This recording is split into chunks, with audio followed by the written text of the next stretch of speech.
வணக்கம். பசுமை சாரல் அலைவரிசை உங்களை அன்போடு வரவேற்கிறது.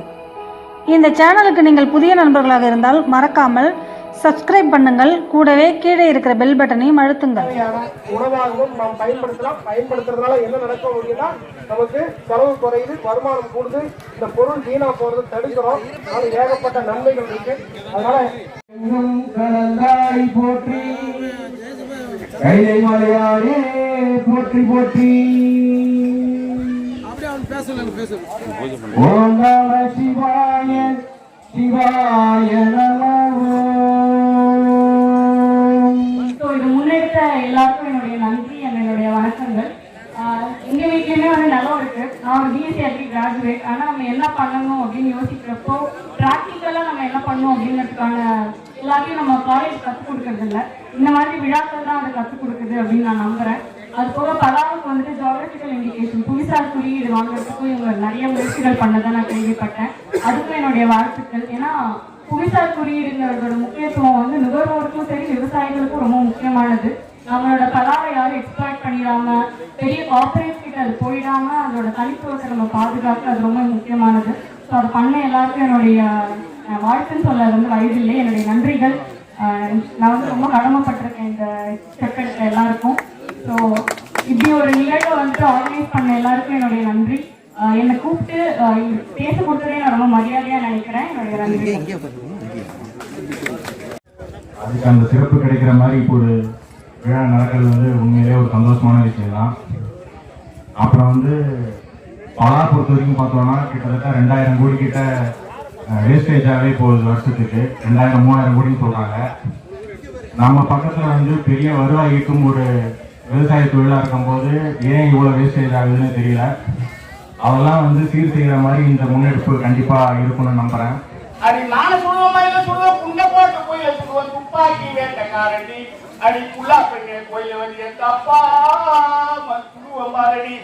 நாகூர் நல்ல தண்ணி நடுகடல உப்பு தண்ணி, நாகூர் நல்ல தண்ணி நடுகடல உப்பு தண்ணி, உப்பு தண்ணி உள்ளிருந்து ஞான தங்கமே உலாவுதடி யாராது ஞான தங்கமே.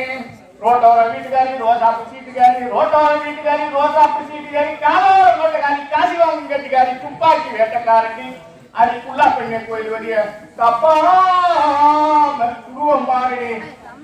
இது நடுநாட்டுல தெருக்கூத்துல கட்டைகாரம் பாட்டு ஒரு சபை ஆரம்பிக்க அங்க இருக்காங்க போவாங்க. அதெல்லாம் சபையை கட்டி பாடுறாங்க. பிரம்மாழ்வார் அவர்கள் விழிப்புணர்வுக்கு பிறகு நம்ம இந்த மாதிரியான திருவிழாக்கள் நிறைய நடந்து கொண்டிருக்கிறது. அதுக்கு மக்களிடையே விழிப்புணர்வை ஏற்படுத்தும் வகையாக அமைந்திருக்கிறது.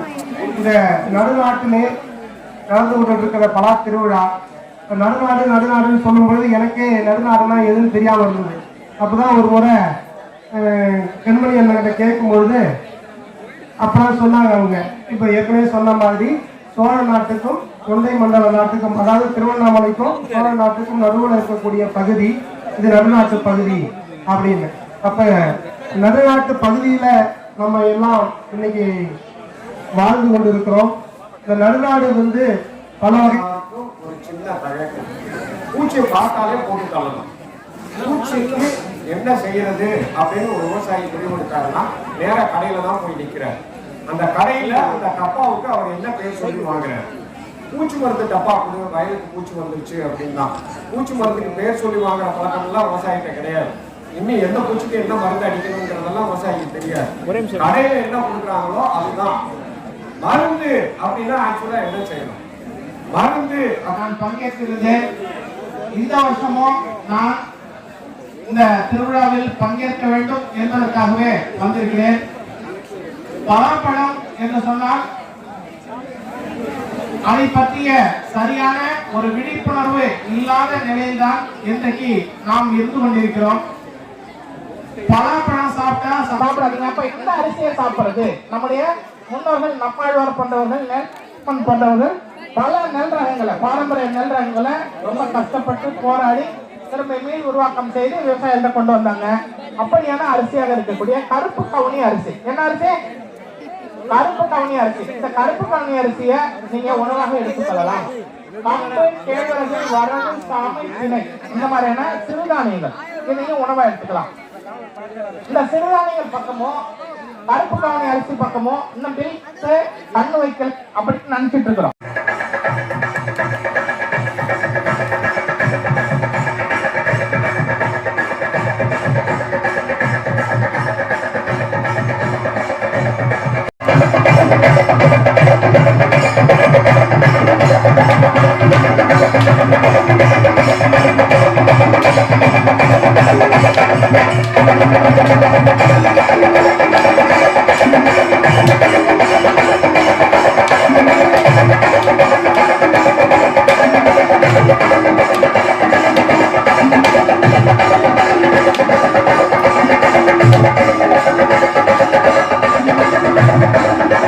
அந்த பழம்லாம் நல்லா இல்லைங்க. நல்ல வீரியமான பழம் ஒன்று இருக்கு, சிவப்பான பழம் இருக்குது, நல்ல டேஸ்டான பழம் இருக்குது, வருஷம் முழுக்க காய்க்கும்.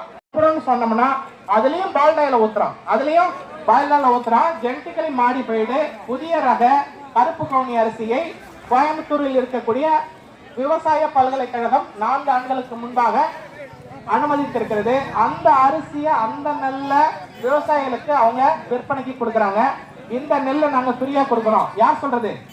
விவசாய அதிகாரிகள் சொல்றாங்க. இந்த நெல்லை நாங்க ஃப்ரீயா கொடுக்குறோம். இந்த நெல் உங்களுக்கு ஃப்ரீ, களைக்கொல்லி ஃப்ரீ, களைக்கொல்லி ஃப்ரீ, விதை நெல் ஃப்ரீ. இது எல்லாத்தையும் சேர்த்து அடிச்சீங்கன்னா தான் அடுத்து எங்களுடைய எஜமானர், யார் எஜமானர்? பில் கேட்ஸுக்கு கஸ்டமர் கிடைப்பாங்க. இந்த மாதிரி இயற்கை விவசாயம் சொல்லிட்டு ஒரு கோஷ்டி